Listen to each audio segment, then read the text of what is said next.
Innal hamdalillah nahmaduhu wa nasta'inuhu wa nastaghfiruh wa na'udzu billahi min shururi anfusina wa min sayyiati a'malina. May yahdihillahu fala mudilla lahu wa may yudlil fala hadiya lahu. Asyhadu an la ilaha illallah wahdahu la syarika lahu wa asyhadu anna Muhammadan 'abduhu wa rasuluh. Ya ayyuhalladzina amanu taqullaha haqqa tuqatih wa la tamutunna illa wa antum muslimun. يا أيها الناس اتقوا ربكم الذي خلقكم من نفس واحدة وخلق منها زوجها وبث منهما رجالا كثيرا ونساء واتقوا الله الذي تساءلون به والأرحام إن الله كان عليكم رقيبا يا أيها الذين آمنوا اتقوا الله وقولوا قولا سديدا يصلح لكم أعمالكم ويغفر لكم ذنوبكم وَمَن يُطِعِ اللَّهَ وَرَسُولَهُ فَقَدْ فَازَ فَوْزًا عَظِيمًا أما بعد فإن أصدق الحديث كتاب الله وخير الهدى هدى محمد صلى الله عليه وعلى آله وسلم وشر الأمور محدثاتها فإن كل محدثة بدعة وكل بدعة ضلالة وكل ضلالة في النار. Allahumma fasalli wa sallim ala hadha nabil karim wa ala alihi wa sahbihi wa sallam. Ikhwatal Islam wa'azakumullah ayyuhas saimun wa saimat rahimani wa rahimakumullah. Alhamdulillah, puji dan syukur senantiasa dan selalu kita panjatkan kepada Allah tabaraka wa ta'ala, tentunya di atas qudrah dan iradahnya, sehingga kesempatan siang hari ini di hari saum yang kedua ini kita masih diberikan panjang umur, diberikan kesehatan oleh Allah Subhanahu wa taala, sehingga kita bisa melanjutkan berbagai macam aktivitas kita, baik dalam artian aktivitas dunia sampai tentunya secara khusus aktivitas dalam rangka memperbaiki perkara dan urusan akhirat kita dengan pelaksanaan ibadah kepada Allah Subhanahu wa taala. Semoga Allah tabaraka wa taala senantiasa memberikan kemudahan kepada kita semuanya dalam berbagai macam aspek aktivitas kehidupan kita, baik dunia sampai pada kehidupan akhirat. Salawat dan salam selalu dan terus kita sampaikan kepada uswah, qudwah terbaik di atas kehidupan kita, Rasulullah sallallahu alaihi wa ala alihi wasallam. Salawat dan juga salam senantiasa kita sampaikan kepada seluruh keluarga besar beliau, istri-istri beliau dan anak-anak keturunan beliau. Juga salawat dan salam kita panjatkan dan sampaikan kepada para sahabat dan sahabiyah radhiyallahu taala anhum ajma'in. Dan juga salawat dan salam khususnya doa kita sampaikan kepada seluruh kaum muslimin, kepada orang-orang yang senantiasa setia, taat dan patuh dalam rangka mengikuti seluruh sunnah-sunnahnya Rasulullah sallallahu alaihi wasallam di atas hidup dan kehidupan. Semoga Allah tabaraka wa taala menjadikan kita orang-orang yang tergolong di dalam bahagiannya. Ikhwatal Islam a'azakumullah ayyuhas saimun wa saimat rahimani wa rahimakumullah. Kesempatan kajian siang hari ini, mungkin biasanya ana menyampaikan kitab Syama'il Muhammadiyah, mungkin khusus untuk hari ini, kajian pada siang hari ini ya, kita sambung terlebih dahulu pembahasan berkaitan dengan Ramadan. Tema pembahasan kita hari ini adalah berkaitan dengan 10 rangkaian ibadah, 10 rangkaian ibadah yang dilakukan oleh Rasulullah sallallahu alaihi wasallam tatkala beliau berada di dalam bulan Ramadan. Ikhwatal Islam, apa saja di antara 10 rangkaian ibadah yang telah dicatat oleh para ulama, yang hal itu kerap dilakukan oleh Rasulullah sallallahu alaihi wasallam tatkala beliau bertemu dengan syahrul Ramadan? Di antaranya yang pertama tentu ibadahnya adalah ibadah as-saum ataupun ibadah as-siyam. Ibadah yang pertama yang pasti dilakukan oleh Rasulullah sallallahu alaihi wasallam tatkala beliau berada di dalam bulan Ramadan adalah ibadah saum ataupun ibadah as-siyam. Beliau melaksanakan ibadah puasa. Tentu secara definisi ikhwatal Islam, sebagaimana kita ketahui, makna kata as-saum ataupun makna kata as-siyam artinya adalah al-imsak.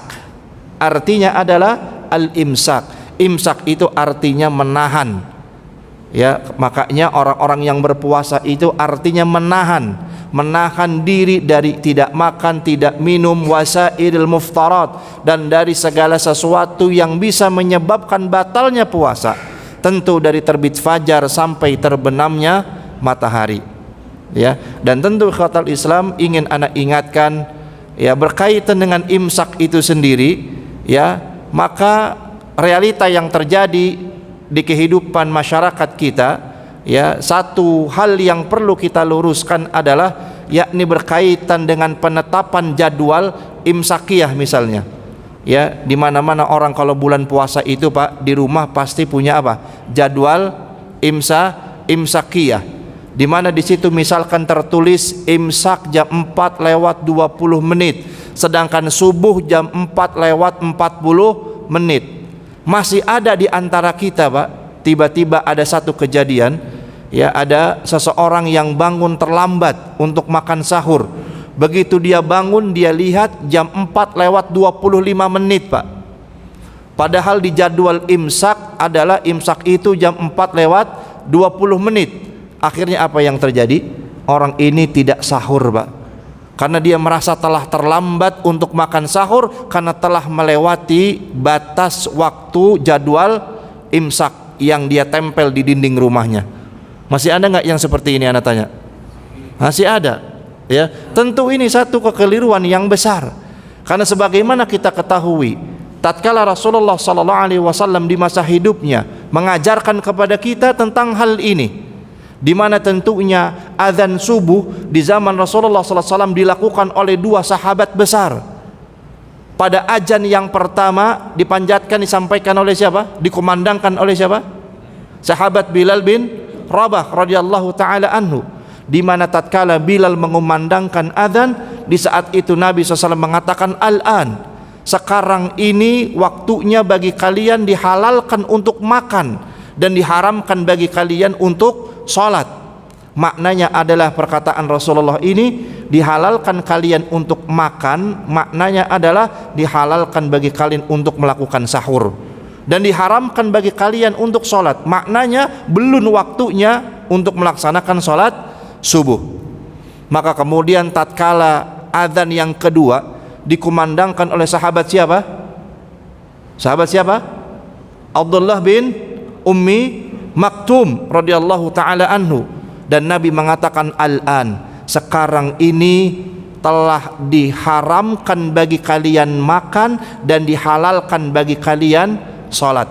Maknanya waktu sahur sudah habis dan telah datang waktu salat subuh, dan disitulah awal kali imsak, disitulah awal kali menahan, tidak lagi boleh makan dan minum dan melakukan hal-hal yang bisa mendatangkan sebab batalnya puasa.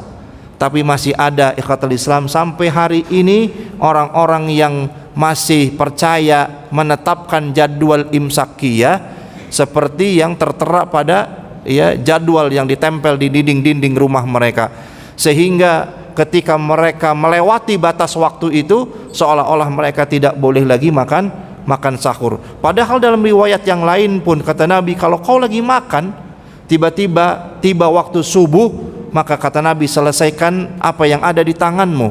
Ya boleh selesaiin Pak, cuma jangan nambah, ya. Lagi makan Allahu Akbar, Allahu Akbar, tanggung, ya, ditambahin makanannya, nggak boleh.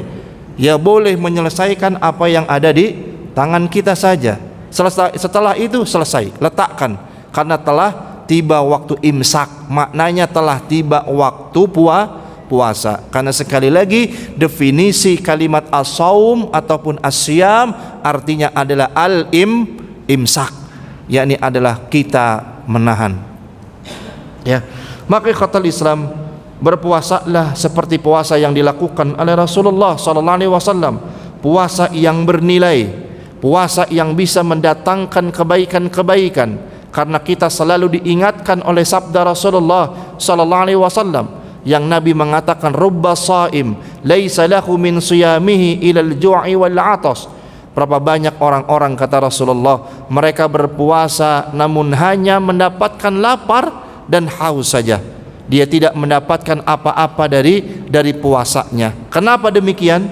Karena banyak orang-orang yang berpuasa tapi tanpa ilmu, ya, mereka berpuasa tanpa ilmu. Biasanya Pak, kalau orang-orang di awal-awal puasa begini, apalagi kemarin hari pertama itu jatuhnya hari Ahad, hari libur, biasanya aktivitas yang sangat mencolok dilakukan oleh sebahagian orang ketika awal kali puasa dan itu hari libur. Ngapain mereka Pak? Lomba tidur. Betul atau tidak?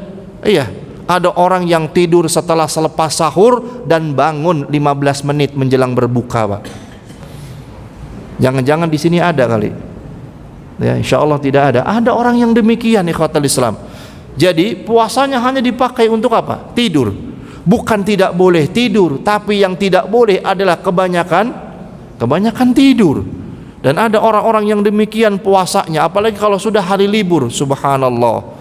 Padahal setiap detik, setiap menit, setiap waktu yang ada di dalam bulan ini bernilai ganjaran pahala yang besar bagi orang-orang yang mengerti, bagi orang-orang yang mengetahui ilmu dan tuntunannya. Makanya ilmu dulu dalam setiap hal di atas kehidupan beragama ini, sehingga setiap langkah dan aktivitas kita dapat bernilai. Dan kebanyakan orang-orang yang seperti itu adalah orang-orang yang tidak mengerti dan memahami ilmu, sehingga puasanya mereka isi dengan hal yang sia-sia, dengan tidur saja misalnya, karena mereka bilang, bukankah ada hadis yang mengatakan naumu shaimi ibadah, tidurnya orang yang berpuasa itu adalah ibadah.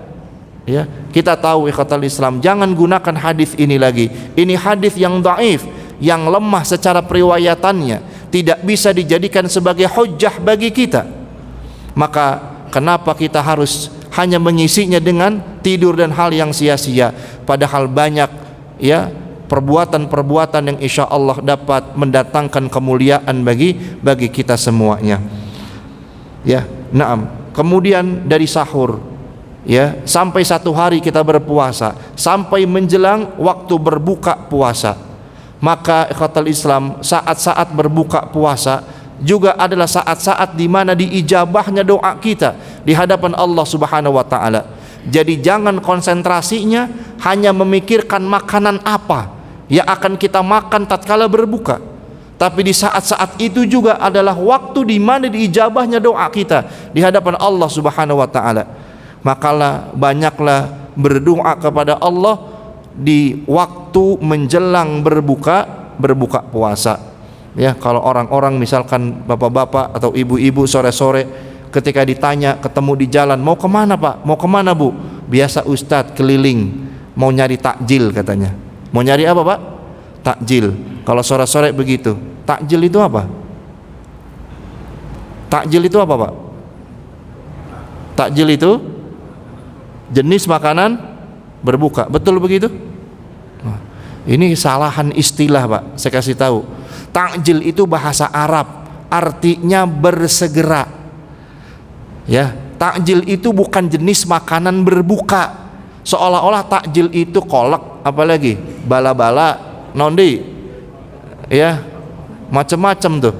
Ya, pacar Cina, apalagi. Ya, takjil itu bahasa Arab. Ketika kita sahur, Nabi perintahkan takhir waktu sahur, mengakhirkan waktu makan sahur. Yang jarak makan sahurnya Rasulullah dengan azan subuh itu kira-kira khamsina ayat Al-Quran, seperti kalian membaca 50 ayat Al-Quran. Kurang lebih 15 menit Pak, atau paling lama setengah jam makan sahur sampai waktu subuh. Sunnahnya Nabi mengakhirkan. Dan tatkala berbuka iftar diperintahkan takjil waktu iftar, menyegerakan waktu berbuka. Jadi takjil itu artinya apa? Apa artinya takjil? Bersegera, menyegerakan waktu berbuka, bukan makanan berbuka Pak. Ini istilah yang salah. Dan rata-rata orang masih begitu, ntar juga lupa lagi antum.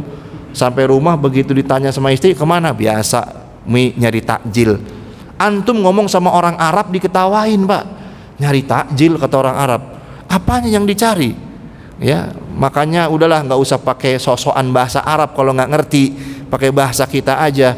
Karena ada orang yang penting bahasa Arab keren, seperti berangkat umroh di atas pesawat, padahal ya pilot atau co-pilotnya sedang memberikan informasi bahwa kita segera akan memasuki kota Mekah. Karena menggunakan bahasa Arab, jamaah pada ngangkat tangan, Pak, amin, amin, main amin amin aja, ya, seolah-olah kalau bahasa Arab itu lagi berdoa dia misalnya. Sama ya, kayak ada seorang bapak memberikan nama kepada anaknya, yang penting pakai bahasa Arab, dia nggak tanya dulu artinya apa. Ya, ada yang ngasih nama anaknya, Pak, Siti Migrofah namanya. Antum tahu Migrofah itu apa? Gayung yang buat mandi. Dia namain anaknya Gayung. Kata dia, kan bahasa Arab, yang penting bukan karena bahasa Arabnya ya. Kalau nggak ngerti pakai bahasa kita sajalah. Ya, sama kayak tadi, kalau ditanya mau kemana, mau mencari makanan berbuka atau mau mencari makanan iftar untuk berbuka. Ya, jadi ganti istilahnya, jangan lagi menggunakan istilah apa? Takjil, karena tidak sesuai dengan arti dan maknanya. Naam. Kemudian ibadah yang kedua adalah salat tarawih ataupun qiyamu Ramadan. Ibadah yang pasti dilakukan Rasulullah di bulan Ramadan, tarawih ataupun qiyamu Ramadan. Baik Rasulullah pernah melakukannya di masjid ataupun Rasulullah melakukannya di dalam rumahnya, baik dengan sendirian ataupun bersama dengan istri-istri beliau sallallahu alaihi wasallam. Ikhwatal Islam, ada istilah tahajud, ada istilah qiyamul lail. Apa bedanya? Ada istilah tahajud, ada istilah qiyamul lail. Apa bedanya tahajud dengan qiyamul lail? Apa bedanya? Apa bedanya tahajud dengan qiyamul lail? Apa bedanya? Tahajud dengan qiyamul lail bedanya apa? Rata-rata pasti kita mengatakan kalau tahajud harus tidur dulu, qiyamul lail tidak mesti tidur dulu. Apa demikian? Apakah tidak boleh orang tahajud itu tanpa tidur dulu, Pak? Boleh atau tidak? Boleh. Kalau ada orang misalkan security yang jaga malam, katakanlah bergadang tidak tidur, kemudian dia mau tahajud, karena gara-gara dia belum tidur tidak boleh gitu? Tidak mengapa.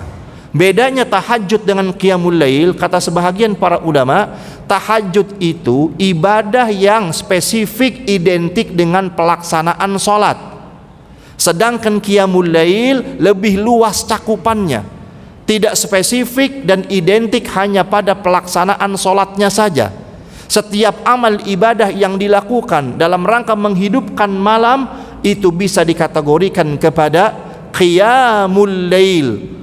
Karena ada orang-orang yang bangun malam tidak semata-mata untuk sholat saja.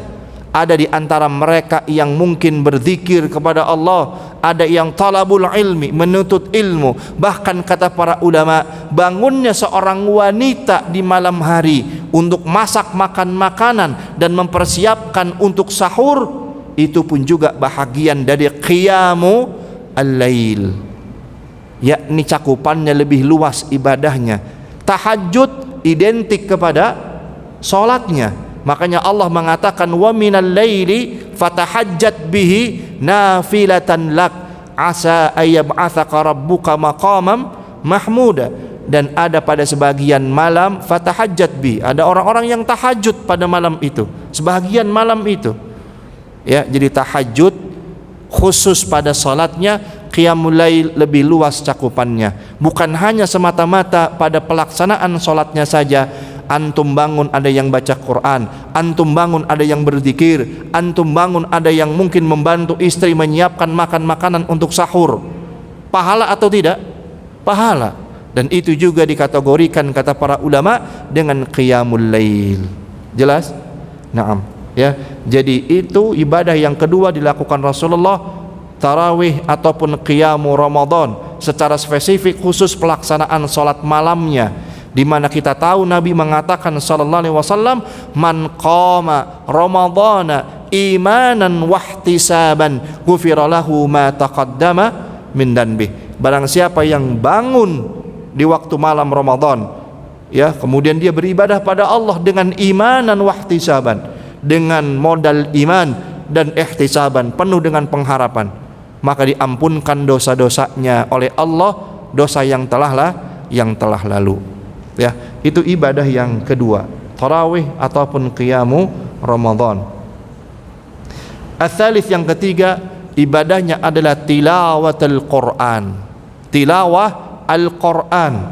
Kita sudah ketahui Allah berfirman, syahr Ramadan alladzi unzila fihil Quran. Ya, bulan Ramadan adalah syahrul Quran, bulannya Al-Quran, yang setiap malam Jibril alaihi salatu wassalam mendatangi Rasulullah sallallahu alaihi wasallam untuk murajaah. Apa murajaah? Antum di sini belajar tahsin kan sama Ustadz Alid setiap hari kan? Ya, murajaah apa? Mengulang bacaan dan hafalan Al-Quran. Rasulullah setiap Ramadan didatangi setiap hari oleh Jibril alaihi salatu wassalam untuk murajaah. Ya, Pak, karena hafalan Quran kita tahu orang-orang yang tahfidz Quran, belajar menghafal Al-Quran, ya, kalau enggak diulang-ulang kira-kira gimana, Pak? Cepat ingatnya apa cepat lupanya? Pasti cepat lupanya. Bahkan kata Nabi lebih cepat hilangnya daripada kuda yang tidak dipelana tuh. Kuda yang enggak diikat, ya, dengan hafalan kita hilangnya, apalagi di zaman sekarang, Pak, hafalan Quran kita tuh lebih cepat hilangnya bahkan dari kuda yang tidak dipelana. Ya, makanya harus dimurojaah. Ya, di bulan Ramadan ini syahrul Quran, selain kita meningkatkan qiraat al-Quran kita, bacaan Quran kita, selain itu juga waktunya murojaah. Sebagaimana Rasulullah sallallahu alaihi wasallam murojaah hafalan-hafalan Qur'annya kepada Jibril alaihi salatu wassalam tatkala berada di dalam bulan Ramadan. Ya, demikian kata Islam azakumullah. Ya, jangan sampai ya terlewatkan ya setiap hari dari diri kita, ya, kecuali kita berinteraksi dengan Al-Quran. Minimal 4 kata para ulama kewajiban kita nahwal Quran kepada Quran. Pertama, qiraat Al-Quran, ya, membaca Al-Quran. Kedua, tahfidzul Quran, hifdzul Quran, menghafal Al-Quran. Yang ketiga, tadabbur Quran, mengkaji isi makna kandungan Al-Quran. Dan yang keempat, mengamalkannya. Ya, minimal 4 hal ini kata para ulama kewajiban setiap muslim kepada kitab Allah, kepada Al-Quran, dari membacanya, menghafalnya, mentadaburi, mengkaji isinya sampai kepada mengamalkannya. Semoga 4 hal ini bisa kita lakukan khususnya di bulan Ramadan ini insyaallah. Baik. Kemudian yang keempat, ibadahnya adalah al-iftar, memberikan iftar. Memberikan iftar, bukan memberikan takjil bahasanya, Pak, sekali lagi, memberikan iftar, memberikan makan berbuka kepada orang-orang yang berpuasa. Subhanallah, kata Nabi SAW, engkau hanya punya sebutir kurma atau engkau hanya punya 1 gelas air, maka tunaikan dan berikan itu kepada orang-orang yang berpuasa. Ya, antum mungkin ada yang pernah ke tanah haram, Pak, pergi ke Mekah, ke Madinah pas umroh atau haji misalnya, atau kebetulan pas umroh bulan Ramadan misalnya, atau umroh di hari-hari bulan yang lain, kebetulan ya hari Senin atau Kamis pas saat puasa sunnah, antum bisa lihat bagaimana suasana di sana ketika ba'da asar mendekati waktu maghrib, ketika orang-orang sedang berpuasa. Subhanallah, tumpah ruah orang-orang di depan Masjid Nabawi atau di depan Masjidil Haram, orang-orang yang berbondong-bondong membawa makanan yang ia bagikan kepada setiap orang yang lewat mau ke masjid. Ya, saya pribadi pun mengalami mau masuk ke masjid, ya, subhanallah, bawa makanan itu bisa satu kantong kresek, Pak, makanan semua isinya. Ya, jalan dari hotel mau masuk ke dalam Masjidil Haram, ya, jalan kasih orang, jalan kasih orang. Udah nggak mungkin kelaparan gitu, masuk masjid penuh, ya, dengan apa? Ya, dengan makan makanan. Kenapa mereka demikian, Pak? Karena mereka tahu keutamaannya. Mereka tahu fadilahnya memberikan iftar, makan berbuka kepada orang-orang yang berpuasa. Minimal pahala yang paling ringan adalah Anda mendapatkan pahala setara dengan pahala orang yang berpuasa itu. Antum puasa, kasih makan iftar orang yang puasa, double pahala tidak? Double pahala. Ya, subhanallah. Ya, cuma jangan berpikir kalau begitu saya nggak usah puasa saja Ustadz, ngasih makan udah cukup, saya dapat pahala juga. Ya nggak begitu. Ya, antum tetap wajib puasa. Antum kasih iftar, antum mendapatkan double pahala, kemuliaan, keutamaan, ya, di hadapan Allah Subhanahu wa taala. Mau atau tidak? Ya, tadi dikatakan, diinfokan oleh pengurus. Di sini pun ya, ada iftar jama'i. Ya, antum ada rizki, berikan itu. Insya Allah ya, antum mendapatkan ya pahala dan kebaikannya di sisi Allah Subhanahu wa taala. Naam. Kemudian al-khamis, yang kelima, ibadahnya secara khusus adalah sedekah wal infak. Tadi yang keempat spesial khusus kepada iftar. Yang kelima sedekah dan infak secara luas. Rasulullah SAW mengatakan afdhalus sedekah hiya sadaqatu fi Ramadan. Sebaik-baik sedekah adalah sedekah yang kalian keluarkan di dalam bulan Ramadan. Yang sampai Rasulullah SAW disebut oleh para sahabat karrihil mursalah. Nabi itu kalau sudah bulan Ramadan, kedermawanannya sampai bagaikan angin yang berhembus, Pak. Karrihil mursalah, bagaikan angin yang berhembus, kata para sahabat. Saking dermawannya Rasulullah SAW di bulan ini. Karena sebaik-baik sedekah yang kita keluarkan tentu ada di dalam bulan ini. Ya, silakan apapun bentuknya. Ya, antum bisa sedekah dengan harta, dengan makan makanan, dengan tenaga, apapun yang antum miliki. Ya, sedekahkan itu, infakkan itu dalam rangka ya mendapatkan kemuliaan di hadapan Allah Subhanahu wa taala. Kemudian as-sabi' yang ketujuh, yakni adalah i'tikaf. Ibadah yang tidak pernah putus dilakukan Rasulullah SAW semasa hidupnya juga ketika Ramadan adalah i'tikaf sampai meninggal dan wafatnya Rasulullah SAW. Dan kemudian kebiasaan ibadah i'tikaf ini dilanjutkan oleh istri-istri beliau sallallahu alaihi wasallam sesudah beliau wafat. Ya, i'tikaf. Ya, tentu i'tikaf jelas nanti mungkin ada pembahasan khususnya oleh para ustadz yang lain. Jelas i'tikaf di mana tempatnya? Di masjid. Karena Allah yang mengatakan wa antum aakifuna fil masajid, dan kalian beriktikaf di dalam masjid, bukan di rumah ya Pak. Ada orang ya tiba-tiba masuk kamar, mengunci pintu, ibadah dia di kamarnya, tapi dia niatkan untuk iktikaf. Boleh atau tidak? Tidak boleh. Ya, iktikaf bukan di kamar, tapi di mana tempatnya? Di masjid.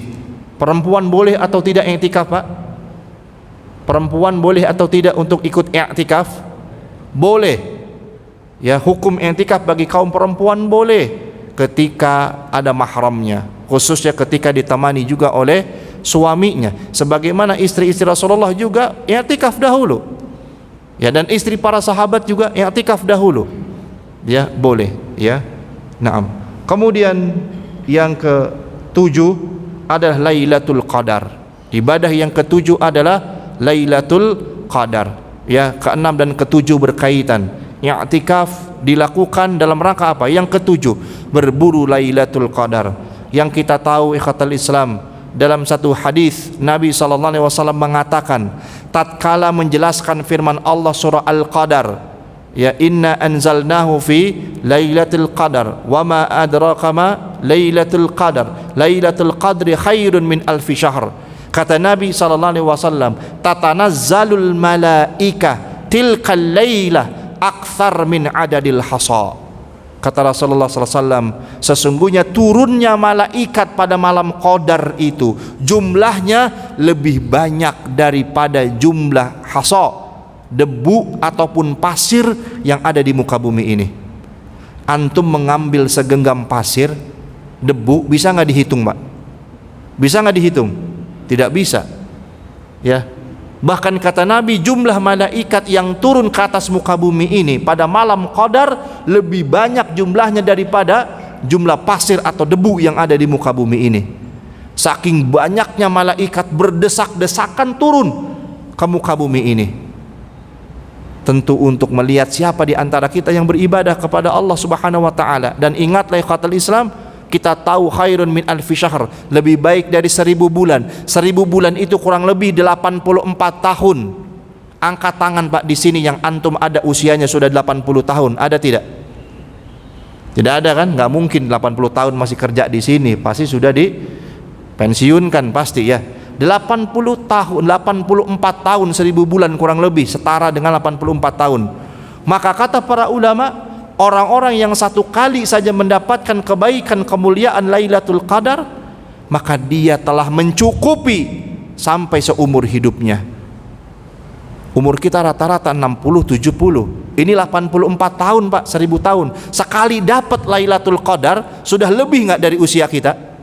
Lebih dari usia kita.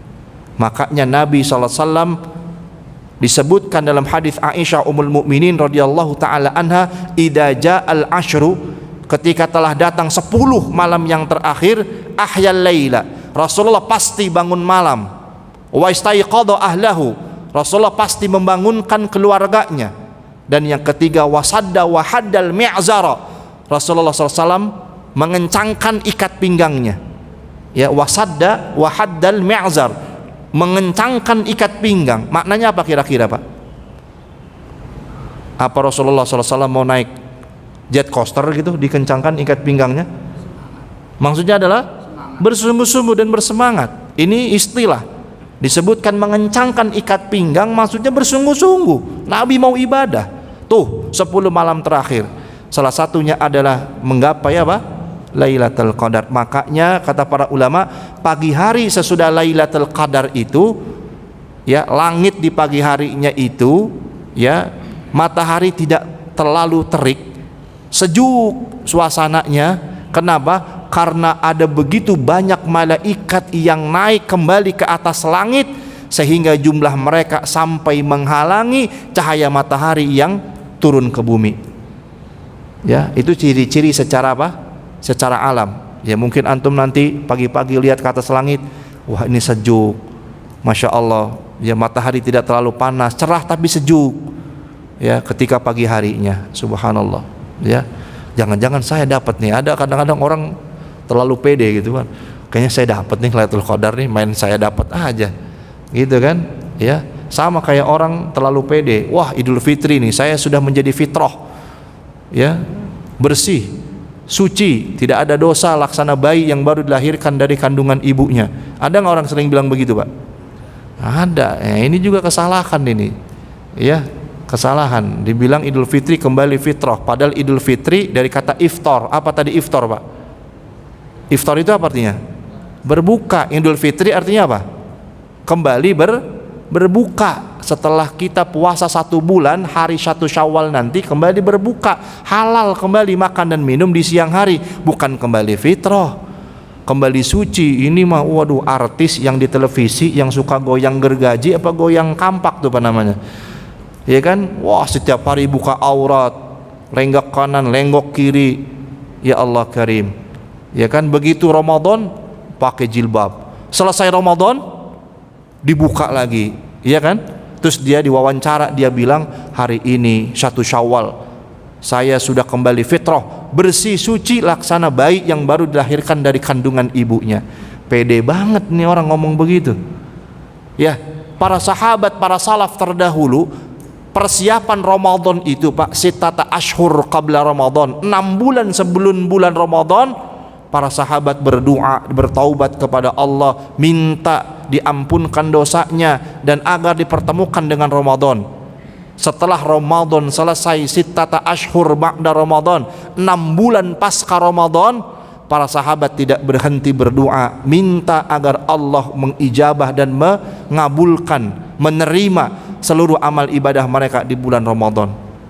Ini bisa-bisanya ada orang terlalu percaya diri mengatakan saya kembali fitrah. Ya, sebetulnya Ya, kenapa demikian? Karena tadi Pak, kesalahan di dalam memaknai makna Idul Fitri itu sendiri. Naam. Kemudian yang kedelapan, umrah di dalam Ramadan. Ya, makanya banyak orang sekarang ini umrah, walaupun harganya tinggi, ya tidak mengapa. Yang penting saya bisa umrah, ya, ke tanah haram. Ya. Kemudian yang ke-9, jihad fi sabilillah, berperang, qital. Rasulullah di bulan Ramadan berperang. Banyak peperangan yang dilakukan Rasulullah di bulan Ramadan. Subhanallah. Bahkan sambil puasa Pak, para sahabat perang. Sahabat perang, kita tidur. Rasulullah berperang, kita senderan. Ya, subhanallah. Memang kita dengan para sahabat itu bedanya sedikit Pak. Sahabat sedikit makan, kita sedikit-sedikit makan.